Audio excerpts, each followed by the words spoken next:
Hi guys, so today let's get started on this beautiful Christmas quilt.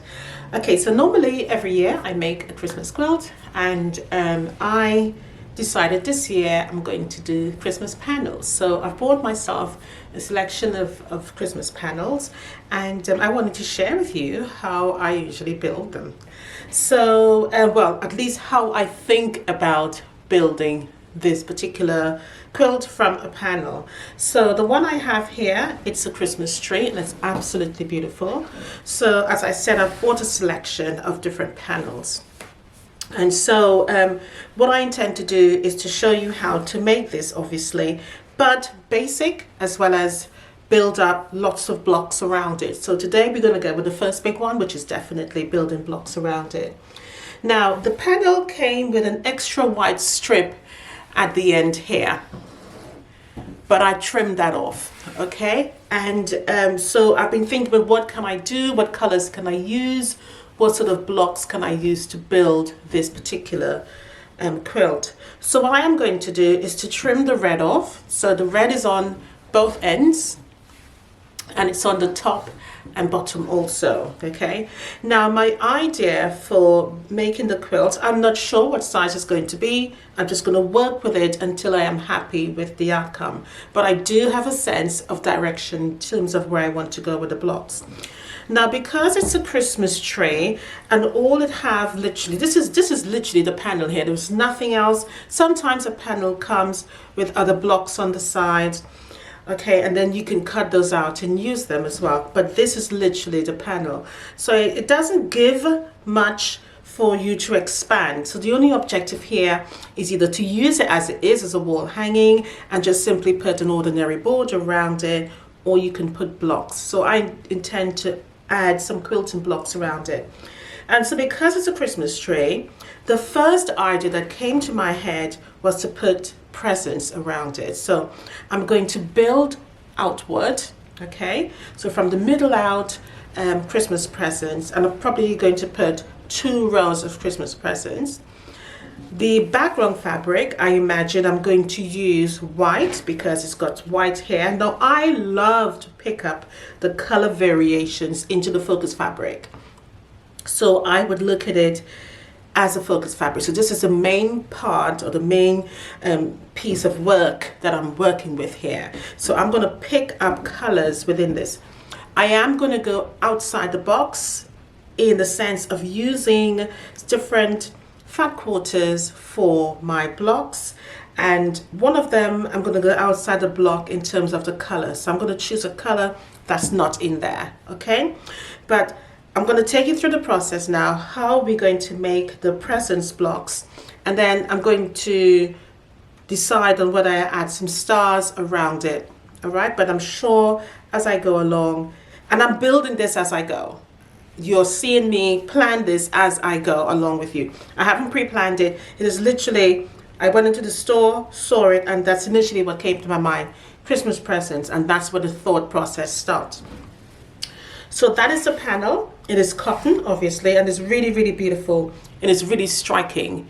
You definitely will not miss this. So let's get started on making the blocks, and then we will lay it out together.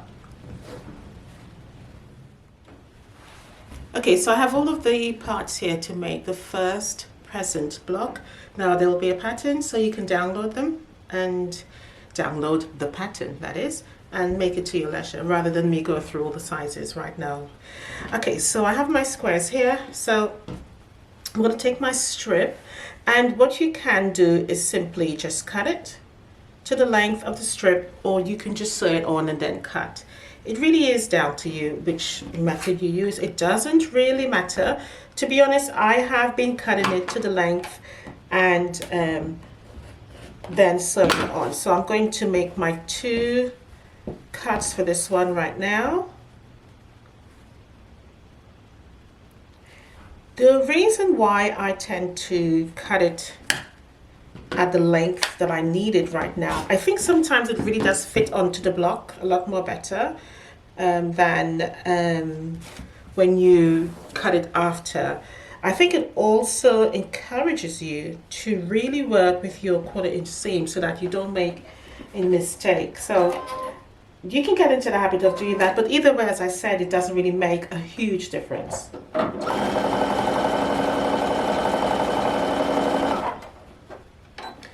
Now you can chain piece the both ends, and again it's front sides together. Now this block does come together quickly as long as you more or less get all of your cuts together. So once it's cut, then it's done. Now I just literally unthreaded my machine, so give me a moment. As I was saying, you can chain piece all of them. What I did actually do was literally did all my cuts for all of my blocks and made them as I went along, which helped it to go together quite easily. Now depending on what color fabric you use, obviously you are going to fold it over to the dark side.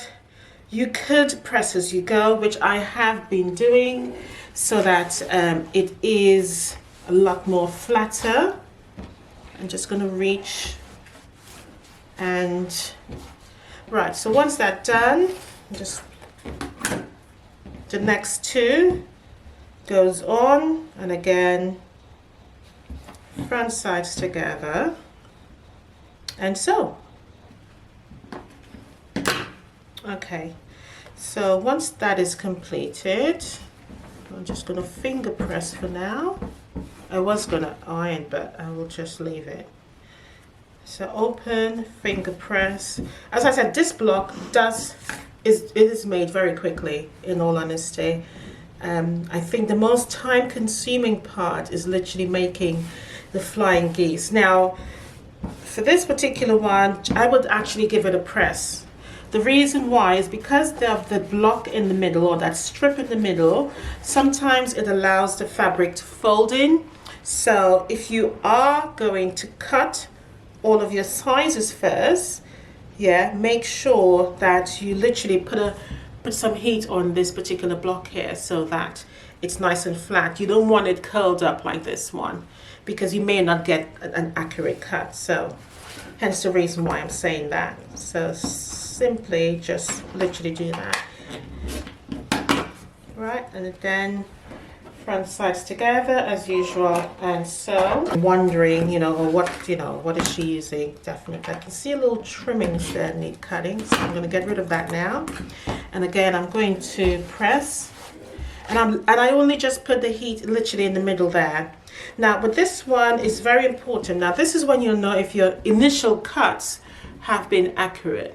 All right, so if it's not lining up, or if it's like, off, again, guys, that's really fine, because this is a present block, so you don't have to worry yourself about getting it really aligned properly, because either way we're still going to put a bow there.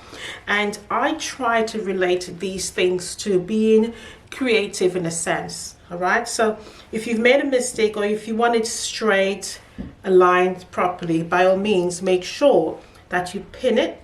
So put it together and just double check that those strips are actually meeting in the middle there. That's really important, okay? And I would say give it a good little pin so that it stays, because as we know, fabric has a tendency to move. They have a mind of their own. So give it a pin. I just usually put the one pin in the middle, and that is usually suffice. And before I go to the machine again, I just double check. But as I said, if you want it offset, that's pretty good as well, because as we know, most people don't wrap presents very well. It's always very wonky, especially mine, and I'm speaking from experience. It looks perfect. Excellent. So what I'm going to do now is to iron these together. You can see this one went the other way. So iron these together so that it's lovely and flat in the middle. And I'm not using any steam. You can if you want to, but I like to put a full steam on the block once it is completed. All right, now the next cut, we need to make some flying geese up, so just one actually. So I need to get, let's have a look and see. Perfecto. I'm just measuring up. I think I'll do it this way. No, this way. Now, you're probably wondering, what am I doing? All I'm doing literally is, because I like to use the half a strip here rather than the whole strip. So I like to line up it doesn't really matter, to be honest, either way it's across. Okay, don't get too fussy about things like that. So I'm just going to cut a little bit of fabric.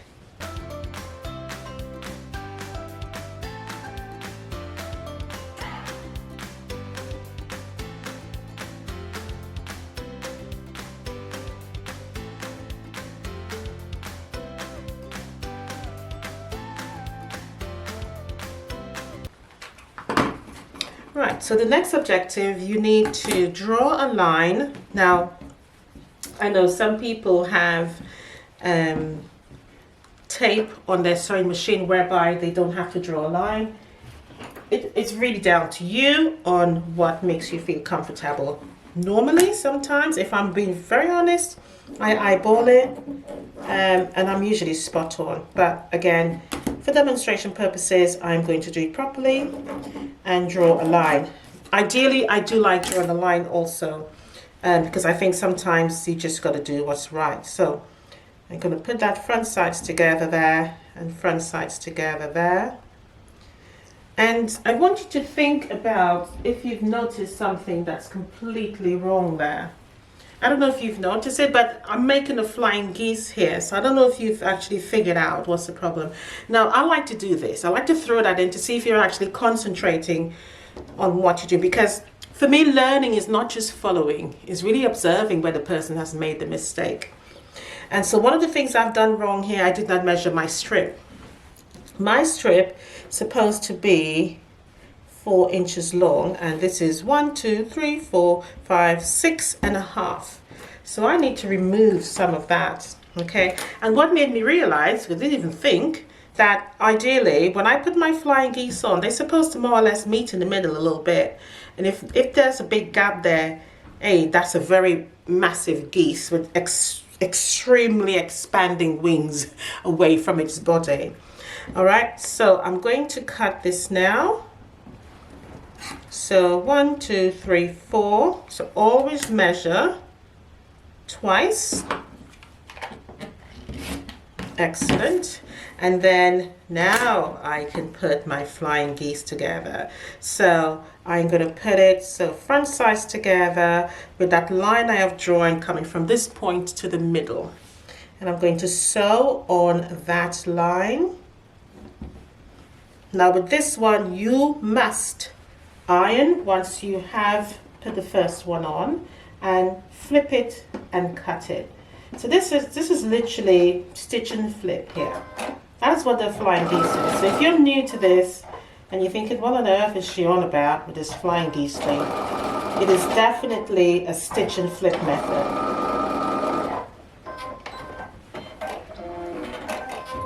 Right, so did my machine sew that? No, it got on. What is up with this machine?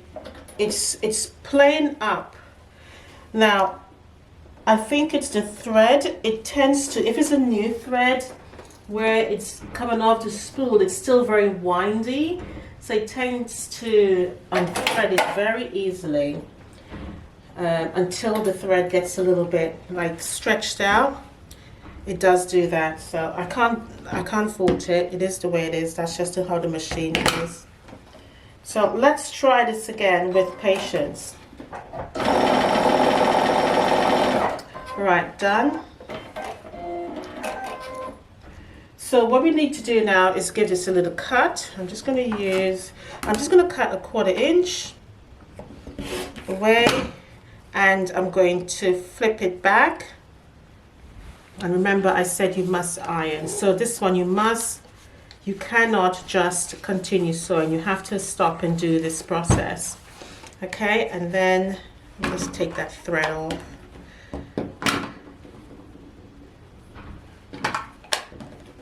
That thread is annoying me. And then the next one goes on. Again, the line now goes from this point to the end there. So just the same way. There's a different side. And again, sew on that dotted line.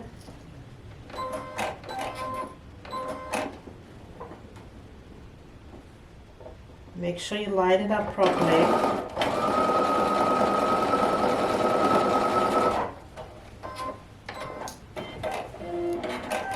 You do the same again. You cut it. Now, if you make a mistake, don't beat yourself up about it. Just simply do it again. Yeah, there's no point. Life's too short. It's only fabric. All right, just try not to stretch it too much. I can see it's got a little bit heavy-handed with it, and I've given it a bit of a curve there. All right, now you got two options. You can simply trim it up, or you can leave it. To be honest, sometimes I do, sometimes I don't. So I'll just trim it up so it's lovely and straight. So I'm using my red here to straighten it, and just see how much it actually is sticking out by. It's literally just a tiny bit, and that's why sometimes I leave it, because realistically that is nothing. All right, so don't beat yourself up about things like that. All right, so the next step now is to get this together. So as I said, I usually use the shorter bit rather than the longer bit to join the flying geese. Now when you put your flying geese on, remember you must see the points up. If you're doing it this way, it's going to look wrong, okay? So one key to remember is that you do not want it forming an arrow. As you can see, there's forming an arrow. You want it upside down so that it looks like wings. All right, so those peaks up there. And we're going to add on this background color there now to finish off the block. All right, so I'm just going to center that. And I'm going to cut a little strip. I centered it there so I can see the length that I want to cut it at. I'm going to use my longer ruler just so that I can cut it straight. I'll move that up. And this is what I mean about if you cut everything, then you don't have to worry about cutting it again.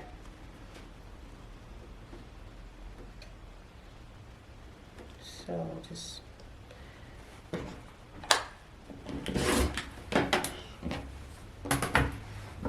I think I need to change my blade. Right, and I'm just going to fold, finger press that, and just cut it in half. I'm going to use my smaller one. Okay, so what happens now is that we put this there and we simply add those together. Again, remember using a 1/4 inch. All right, and that's simply our block completed. And I can see where I've made a mistake. Today is not a good day.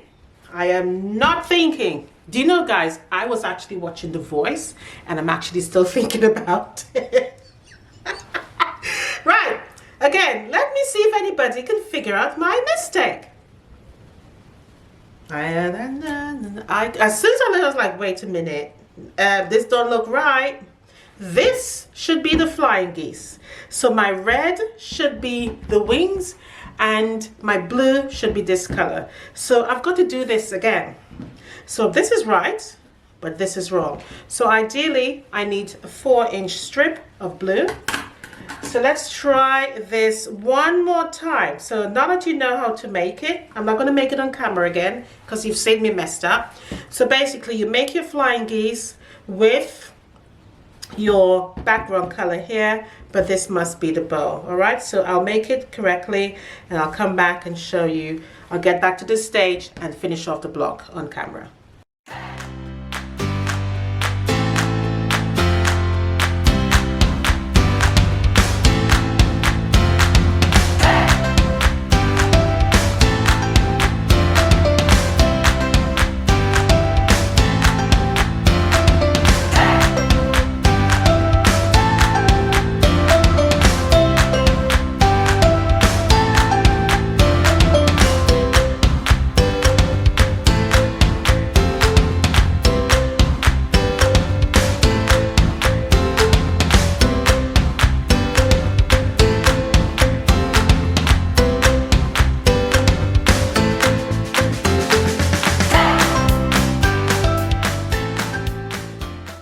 Okay guys, so hopefully now you can see the difference in your actual bow there. So now it actually looks like a bow, whereas before I had this one in, okay, and it was incorrect. So you can see the difference there. So if you made that mistake, you know what to do because you've seen me do it. Right, so all I'm going to do now is just simply fold these in, front sides together, and then add it onto the block. Now you need to make, I think it's about 8 of these, all in different sizes. So mediums, this is your large, so you're making 2 large, 2 mediums, and 6, 7, 8 smalls, present blocks.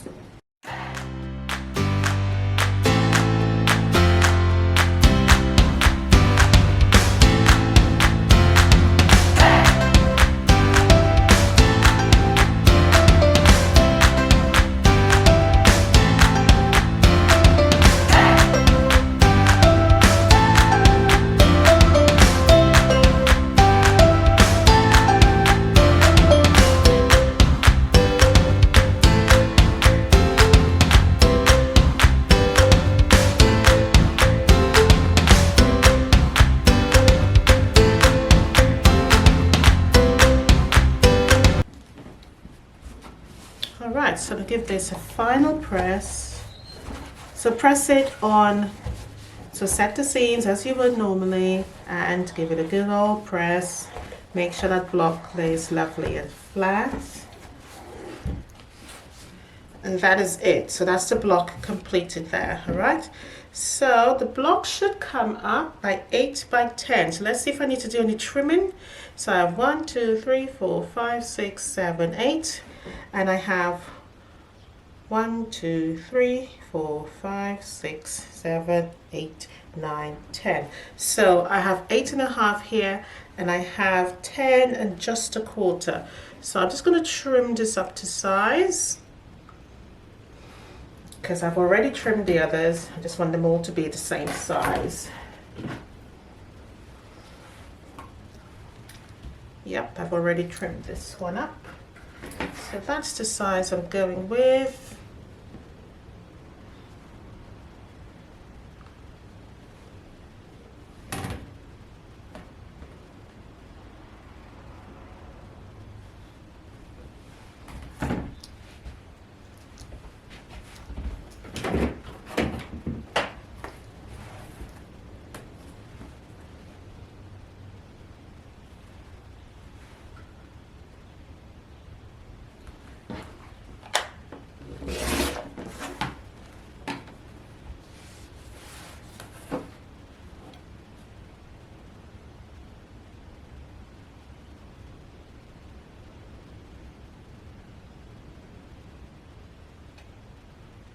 When you do this, just take your time. This is not a rushing stage. If you mess it up, you have to do it again. I hate having to make a block again. In all honesty, it's not something I do on a regular basis, but for me, cutting is important, so just take your time. All right, so that's measures nicely there.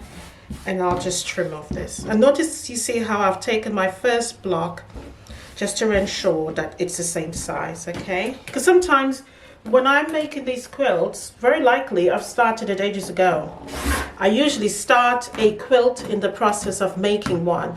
So I'm making one, but I've already started. So sometimes I forget what's what, hence the reason why I have to keep notes. Because sometimes my brain is all over the place because I'm making or working on 2 or 3 projects at the same time. So keeping notes helps me to stay on track. So let me just show you the sizes of the blocks. So that's the medium, sorry, that's the large, that's the medium, and this is the small. All right, let me just move all of this out of the way, otherwise it makes the visual confusing. So as you can see, that is what I'm aiming at. So with the tree, I want the tree on the side and I want all of the presents coming towards or going down. Either way, it doesn't really matter. All right, so there must be a build-up of the presents around the tree. I hope you're seeing my vision. Anyway, so make your blocks. Let's get started on the star block now. Okay guys, so we're gonna make the star now. Now I was a little bit perturbed about which star to actually choose, because my objective with making this quilt is to make it fast and quick. Well, which is the same thing really, but to complete it in a timely fashion. Usually when I make a quilt, I give myself 4 days, typical, to, if it's a really sort of lots of piecing, etc., to complete it. But this one, because the panel is already there and that beauty is there already, I think my objective here is to finish it in a very much shorter time. So I'm aiming to make the quilt top in a day, all right? So for that reason, I went ahead and decided on using the sawtooth star, because that's very easy to compile very quickly. So we need some squares for this one, rectangles, corner squares, and your flying geese's rectangles here. Okay, so what I'm going to do is to show you how to make the sawtooth quite simplistically.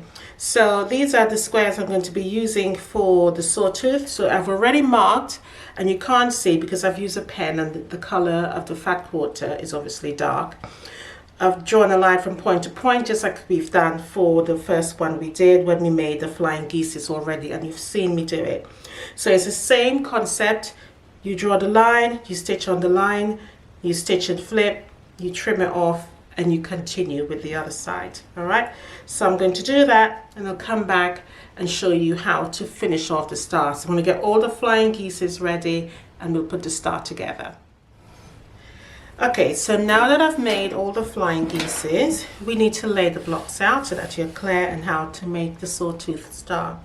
So we need to lay it out like so. Now if you put the red against the square, you are going to make a square in a square. All right, so we need to turn it the other way so that we have these angles up. All right, and you can see the star. I'm just going to push that up a little bit.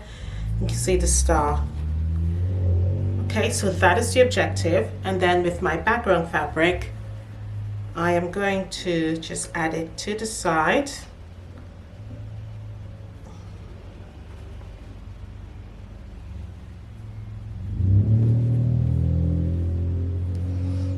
Alright, so that is your star there. Now to sew this together is quite easy.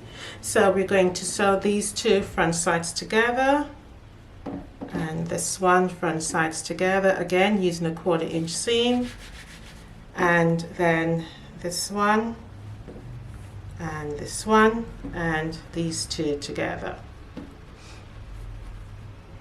Okay, once you've sewn them together in the rows that they are, then you will join this row to the middle and the bottom row to the middle, and then you have your star completed. All right guys, so this is what the stars look like. Okay, so what I'm going to do now is to show you how to lay out the quilt.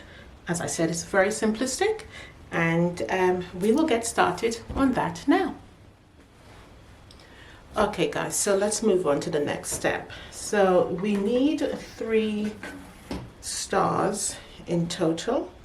Okay, so I have done one with a bit of a red, and obviously these 2 here you've seen already, which is the same color. All right, now you've got a bit of a self judgment to make. Now I'm only going to do 3 stars. If you want, you can do 5. All right, now I intend to lay the stars out like so. So obviously the red one in the middle and these 2 at the end. Now you can make 5 and have 2 of these at the end and this one in the middle. There's room for that on the quilt. Now I'm going to choose not to do that, only because I'm being lazy and I want this to finish as quickly as possible. All right, and so what I've decided to do is to increase the size of the blocks by putting the square on point.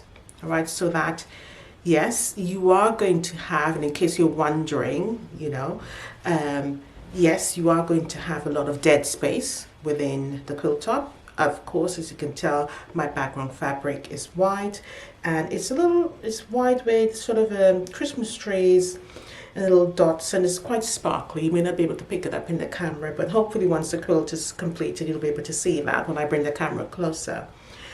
So I've decided to take a cheaters route and decided to make the square on point and add a bigger square. Now, I've cut here 11 and a half inch, approximately 12-inch square to turn this on point, and I'm just going to cut it down. Now you need 3, you need 1 each.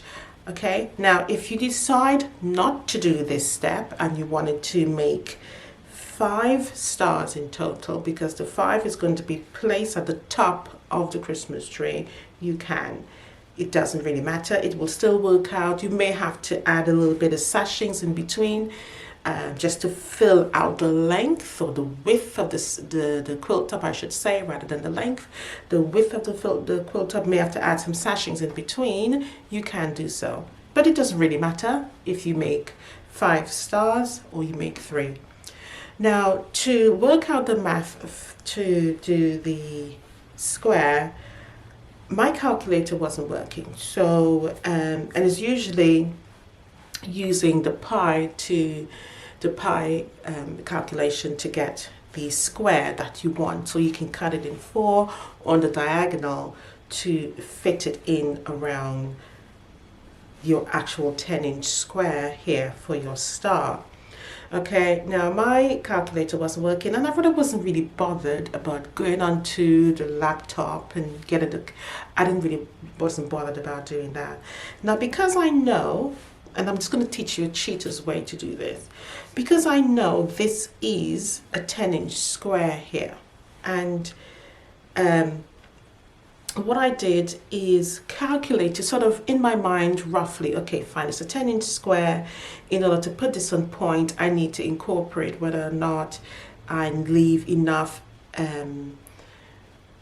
edges for my 1/4-inch seam, so that when I sew them on together, I don't lose my points up here, so it doesn't cut off like that. Okay, obviously when I made the star, I already left that area there for my 1/4-inch, so you can see where the star point doesn't go right to the end. Okay, and that is correct in case you're new to making stars. So so what I did roughly is, like, say, right, it's a 10-inch square, so I'm going to increase it. I'm going to increase the size of my square either by 1.5 inches or 2 inches. Okay, now if I increased it by 2 inches, it'll probably come up to about 12, 13, etc. 10, 11, 12 inches, but I felt that might have been a little bit too big, and I've only got 1.5 meters of this background fabric, and I need this background fabric for the rest of the quilt top. So I settled on 1 inch, right? And I was like, okay, fine, it's going to be 11-inch square, but I think that's a little bit too close. I'm going to go to 11.5. So that is what I did. So I increased my size of my original square here, which is 10-inch, to 11.5. So I increased it by 1.5 inch.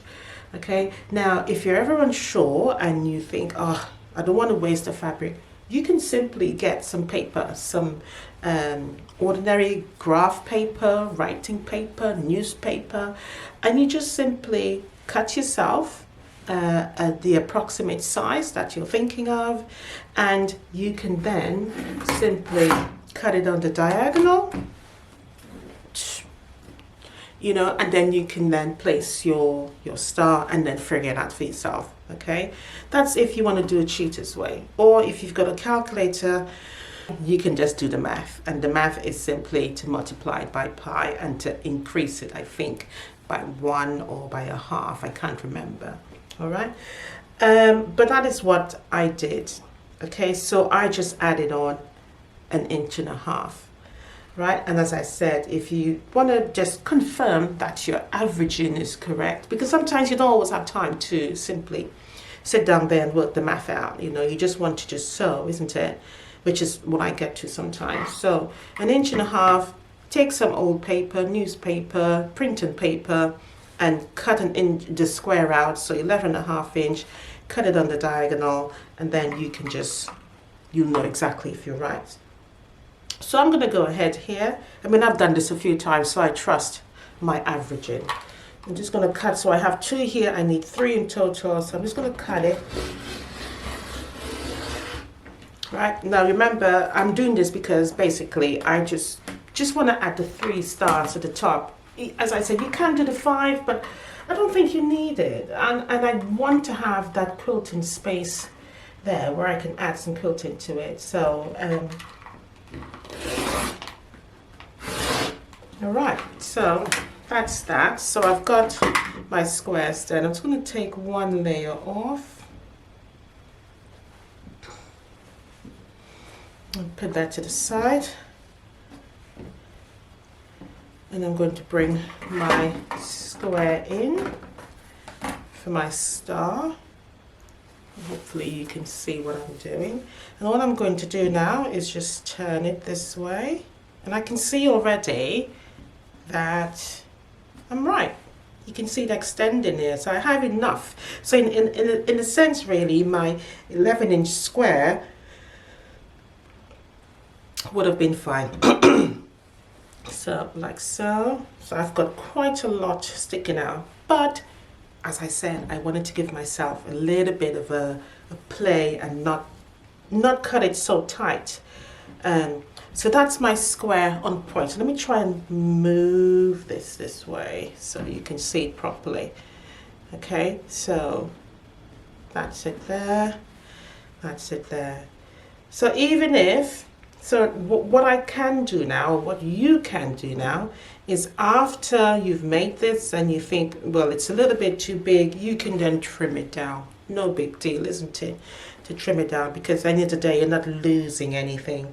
But you are then secured in the fact knowing that you haven't cut off any points and it looks really nice and it's still on point.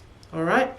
So that is what we're going to do next. So all I'm going to do now is to fold this in half like so, and just so I have the middle point, and just crease it there and fold it over, and also to do the middle of the 10-inch square again, crease it there, and that's just ensuring that you have the middle. Put front sides together and you sew along there. All right, you do the same. So obviously once you sew, you will flip it back and then you would add the other one on. So flip it back over. All right.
Alright guys, so I've laid out the quilt top here in individuals. And what I mean by that is that I haven't really stitched it together at all.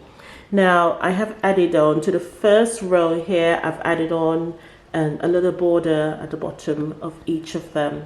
Okay, now if you wanted to swap around these two here, okay, and have this on the other side and then swap them around, basically what I mean is that you would have the present block, the larger present block, closer to the tree. Anyway, I've decided to just use this one, okay, closer. So what I am going to do now is to individually add batting and backing and then sew them together. All right, but I'll take you through the process of how to do this. So let's go do that now. All right, so I have one of the panel here, which is the Christmas panel. Remember, I'm going to refer to them as panels, all right? What you need to do is to cut your batting and your background fabric slightly bigger for the middle panel only. The two panels at the end need to incorporate your border. Okay, now because this panel is going to be in the middle, I have already incorporated a border size here, which is approximately, I think, 6 inches, which is basically the size of my ruler. Okay, so do that for the same. So the two ends should have the 6 inches at the side as well as the bottom, and then the top row for the stars should also have that 6 inches included. So that's going to be your backing fabric and your batting. All right, so now that I've quilted the Christmas tree panel and one of the other panels, I am going to put them together, front sides together. I have trimmed this one here right to the edge. When I say trimmed, I have trimmed off the excess backing and batting. So for example, like this one here, I've trimmed off the excess backing and batting, okay, on this one. Nevertheless, because I am joining this one here to this one, what I have done is to leave a little bit extra. So when you put your backing fabric on, just make sure you leave a little extra there so you can fold this over to hide the two raw edge, because I'm going to sew these two together. Okay, and once I do that, I'm going to have a raw edge there. Once you sew it together, long stitch line all the way to the top. You just need to iron that seam open and fold this over as though you are just going to do a binding, and stitch it again. Use your walking foot for that purpose, because obviously there's a lot of layers then, and you would need it to move smoothly. If you are going to use your utility stitch feet, just make sure you increase the stitch length so it still moves quite easily. So I'm just going to fold it over, front sides together, line it all up, and I'm making sure that it's lined up here. And notice I'm lining it up correctly where I have my border section available, so I can put my border on when I'm done. Okay, so line up the two materials here, the two patchwork piece at the end here, and then do your stitch and then okay guys, so the quilt is completed. This quilt measures 67 by 69. The quilt is called Yuletide, and this is the completed quilt. Looks really beautiful. As you can see, I use swirls for the quilting, which is really my go-to when I do Christmas quilts. I don't really do anything else. I use gold thread for the quilting all over. I chose was to put the Christmas blocks, the large ones, to the middle of the Christmas tree panel. If you wanted to, you can use the other end, so you can put this panel onto the other side. It's entirely down to you really, but it looks really beautiful, absolutely colorful. Just goes to show what you can do with a little bit of imagination when it comes to your Christmas panels. Now this is a quilt as you go, and there's a pattern available for you to download and use. Okay, it is very beautiful, guys. I don't think just looking at it gives it real true beauty. It didn't take long to quilt because it is a quilt as you go. If you wanted to, you can add more blocks, more small presence blocks in these spaces here, or you can add another block into that quilting space there. But I love this. It's absolutely beautiful. Really cannot get over how beautiful this absolutely looks. On the back, I'm going to show you the back.